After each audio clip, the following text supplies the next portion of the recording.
ప్రైస్తలో దేవునికి స్తోత్రము, దేవునికి మహిమ కలుగును గాక. ఈ లోకంలో మనకు ఆకలి వేస్తే ఆహారం తీసుకుంటాం, దాహం వేస్తే నీరు తీసుకుంటాం. మరి ఆత్మీయంగా ఆకలి వేస్తే మనం ఏం చేయాలి? మరి దాహం వేస్తే ఏం చేయాలి? యోహాను సువార్త 6:35 ఈ విధంగా చెప్పబడింది.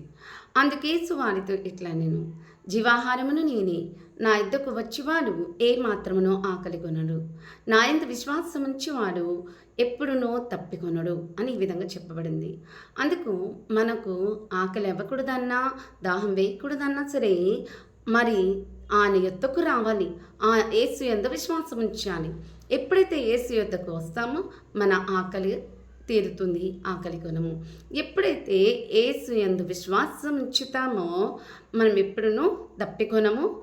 ఈ విధంగా చెప్పబడుతుంది. మన నిత్యంగా యేసు యందు విశ్వాసం ఉంచుతామా, యేసు యొద్దకు వద్దామా, అప్పుడు మనం ఆకలి కొనుక్కుంటూ ఉంటాము, మరి దప్పి కొనుక్కుంటూ ఉంటాము.